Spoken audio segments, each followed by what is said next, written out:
So with Marvel Midnight Suns, we have another great looking Marvel game. It's made by Firaxis, the developers behind XCOM, the popular tactical role-playing series. They're known not only for their deep turn-based strategy combat, but also for their punishing permadeath and RPG mechanics. While we shouldn't expect to see permadeath with Marvel superheroes, we can expect to see awesome turn-based combat and some very deep RPG mechanics for each of the characters. Despite its name though, this game does not only have Marvel characters who have served as Midnight Suns. For those who don't know, the Midnight Suns are a loosely formed group of supernatural and magic-based heroes. They first got together in Ghost Rider 28 back in August of 1992, so a long time ago. Since then, the name has been revived several times, most famously by Doctor Strange. This game seems to take inspiration from those modern incarnations in terms of its roster.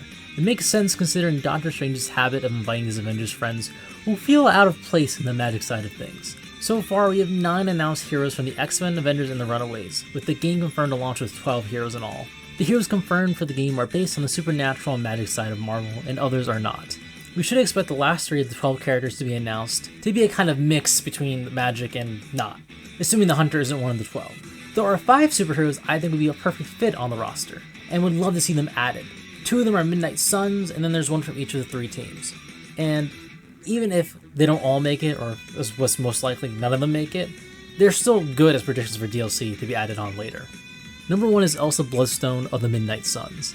She is the daughter of immortal monster hunter Ulysses Bloodstone. She was trained from an early age to hunt monsters.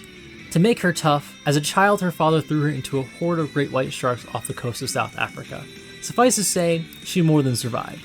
For her first monster hunt, she took 10 seconds too long to kill a monster and got its blood all over her hair. As punishment, her father refused to let her clean it, letting the blood infect her scalp and turn her blonde hair red. Elsa Bloodstone, my second favorite Marvel superhero, is a master marksman and prominent enough in martial arts that she can hold off Deadpool and Elektra at one time. She's a force to be reckoned with, having some super strength and agility, along with some magical defenses against things like vampire bites thanks to the bloodstone hanging around her neck. I'm not sure if it's a gem or just like the bloodstone is an actual stone, but like you get the point. And being a Marvel game about fighting supernatural forces, Elsa Bloodstone makes more sense than half the heroes on the game's roster already. She's even served on the Midnight Suns, as I said before, due to her extensive experience in supernatural monster hunting. She would fit right at home in a turn-based RPG too, considering her reliance on rifles, providing an ironically diverse moveset to the other superheroes announced. Number 2 would be Moon Knight of the Midnight Suns. Mark Spector has a long resume as a mercenary, a CIA operative, a marine, and even a boxer. And most importantly, it was when he stumbled upon the tomb of the Egyptian moon god Khonshu, I hope I said that right.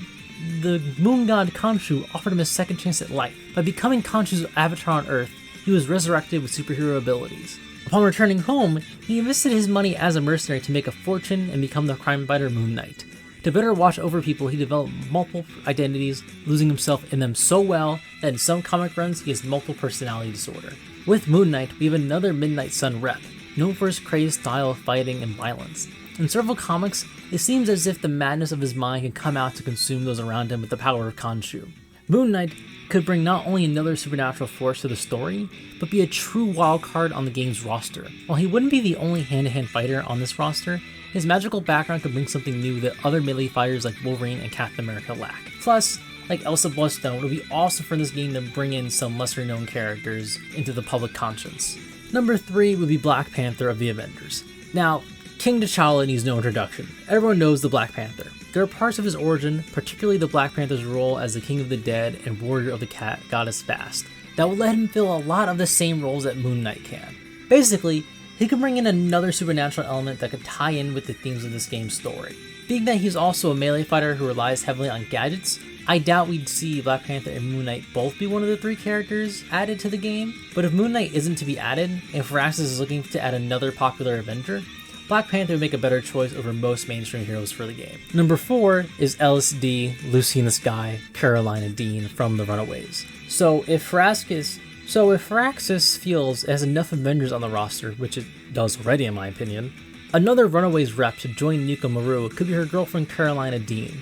This runaway is also known as Lucy in the Sky and LSD and many other names. Just look at the list, man, this girl's a lot of names. This teenage hero is a child of 2 supervillains, and she's an alien from the Majestanian Empire, I hope I said that right. Like other members of her species, she has solar energy manipulation that allows her to fly, entering a glowing state of bioluminescence, the ability to use energy blasts, force fields, and flight.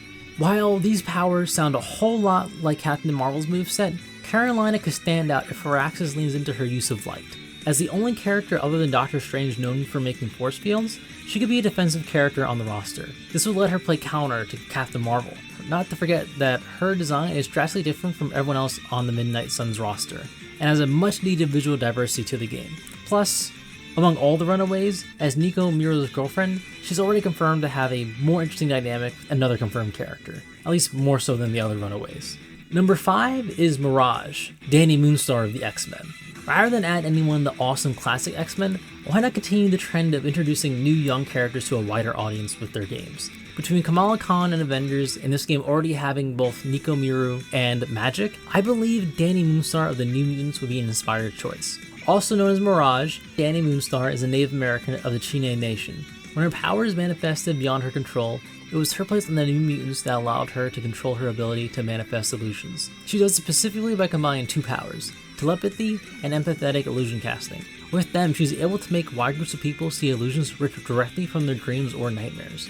After growing into a leader among the New Mutants, she found herself upgraded to a number of other teams. She served on the X-Men, with X-Force briefly, the Avengers, and was even a Valkyrie. Yeah, she was a Valkyrie of Asgard, who brought souls to their designated afterlife after they died. She's done it all, serving as one of the most experienced and well-traveled X-Men characters. Heck, she's even fought alongside Elsa Bloodstone during Fearless Defenders. Danny Moonstar's illusionary powers would not only be completely unique on the roster, but she would also be familiar with more than half of the game's current roster.